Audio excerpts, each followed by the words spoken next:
Allahu Allahu Allahu Allah.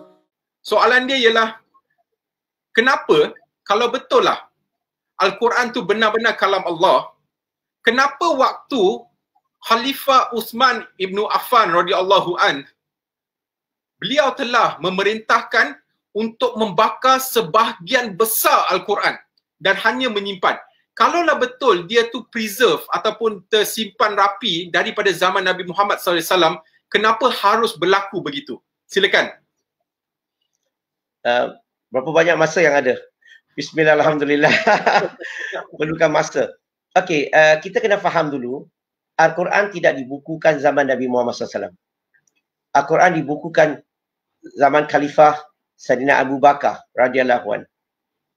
Dibukukan zaman Sayyidina Abu Bakar. Dan yang Quran itu dipanggil mushaf, satu saja.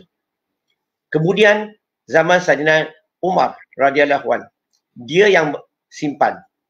Kemudian selepas Sayyidina Umar meninggal dunia, siapa yang simpan dulu? Siapa nak teka? Mungkin soalan untuk apa? Soalan untuk kuis. Siapa yang simpan Quran tu dulu? Seterusnya. Okey? So yang disimpan bukan Uthman bin Affan radhiyallahu an, bukan, tapi Hafsah, isteri Nabi Muhammad sallallahu alaihi wasallam. Okey? Yang disimpan ini disebut dalam Sahih Bukhari, jilid nombor 6, hadis 201. Dan okey, dalam zaman Uthman bin Affan berlaku dua peristiwa yang sangat besar. Sangat besar. Orang Islam mesti mau tahu. Salah faham orientalis tuduh soalan ini, banyak Quran dibakar zaman Uthman bin Affan, sejarah ini kita kena tahu. Okey? Now, so peristiwa yang pertama adalah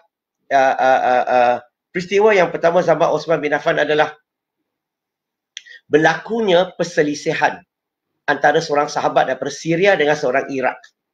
Dan perselisihan faham ini berlaku di depan seorang sahabat yang bernama Huzaifah ibn Yaman.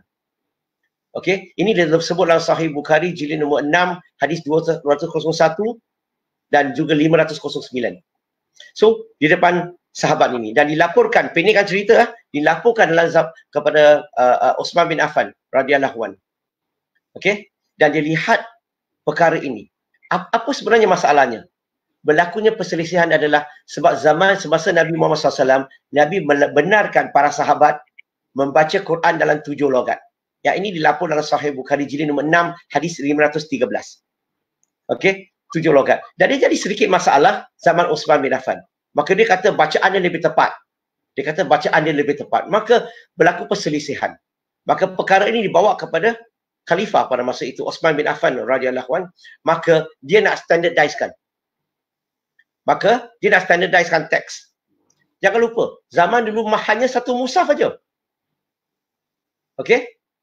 Uthman bin Affan radhiyallahu anhu minta Hafsah keluarkan yang mushaf itu, satu itu, dan minta Zaid bin Thabit mengetuai rombongan itu untuk buat beberapa salinan Quran itu. Okey, untuk diagihkan kepada semua penjuru dunia Islam bersama-sama dengan seorang ustaz. Okey, untuk apa? Untuk ajar mereka untuk membaca Quran mengikut logat Quraisy. Quran yang wahyu yang diturunkan kepada Nabi Muhammad SAW, logat yang diturunkan kepada Nabi. Sebab Nabi adalah suku kaum Quraisy. So,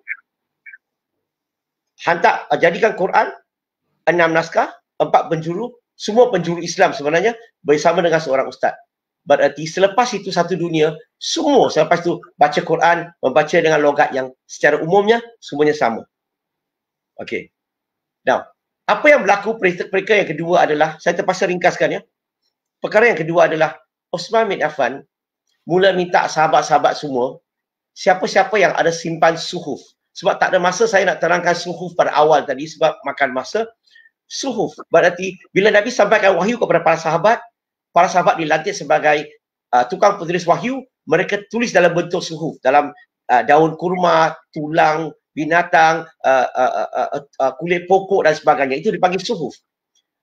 So, zaman Uthman bin Affan, siapa-siapa yang ada suhuf itu, sebab Quran dah dalam bentuk buku dah buat banyak salinan, maka tak perlu ada suhuf. Maka dia minta semua orang yang ada suhuf bawa keluar di depan sahabat, Okay? Dan mereka bakar. Dia bakar suhuf, bukan bakar Quran. Mereka kata dia bakar Quran. Itu silap satu. Yang kedua, kenapa mau hapuskan suhuf? Pertama, sebab sudah ada Quran dalam bentuk buku. Itu yang pertama. Yang kedua, penting. Yang kedua sangat-sangat penting. Sebab suhuf itu ada nota kaki. Kertas ya. Bahagian bawah, bahagian tepi, bahagian atas tu. Bila tukang penulis wahyu tulis, kadang-kadang Nabi mengajar maksud membuat keterangan, mereka tulis nota. Kat tepi, kat depan, kat belakang dan sebagainya. Maka, semasa sahabat tu hidup, tak ada masalah lah dia boleh buktikan. Kalau kita nak bubuh tambah apa-apa kat dalam, mereka semua akan bantah. Betul? Tetapi bila dia dah meninggal dunia, apa akan berlaku? Kalau terjumpa suhuf, kita mungkin akan keliru. Ini ayat Al-Fatihah. Nanti dulu. Bahagian bawah ni ada tulisan lebih. Kenapa Quran yang kita ada tak ada? Ini adalah nota kaki. Sebab itulah yang dihapuskan adalah suhuf, bukan Quran. Tambah lagi sikit. Sebenarnya perkara yang sama berlaku dalam agama Kristian. Dalam agama Kristian, kalau kita baca Bible, dia ada 42 suhuf yang tidak dihapuskan. Berarti ada nota kaki. Sebab itulah you baca Bible lama-lama. RSV, Revised Standard Version 1952, 1971. Atau kita baca King James Version yang lama, dia ada nota kaki. Dan dia akan kata, the previous manuscript, or the oldest manuscript, dia akan tulis begitu. So, berarti, dan apa yang berlaku adalah nota kaki ni, kalau kita tengok Bible yang baru hari ini, banyak digunakan nota kaki, letak masuk dalam Bible sebagai kata-kata Tuhan. Itulah yang menjadikan banyak versi. Dalam English Bible, ada sekurang-kurangnya 55 versi Bible. Tetapi dalam Quran, kita hanya ada satu Quran saja dalam bahasa Arab. This is our original text. Sebab itulah apa yang salah dalam terjemahan, janganlah kita salahkan dalam teks yang original. So kalau kita baca terjemahan, kalau kita tak puas hati, jangan risau. Kita double check kepada original text dulu.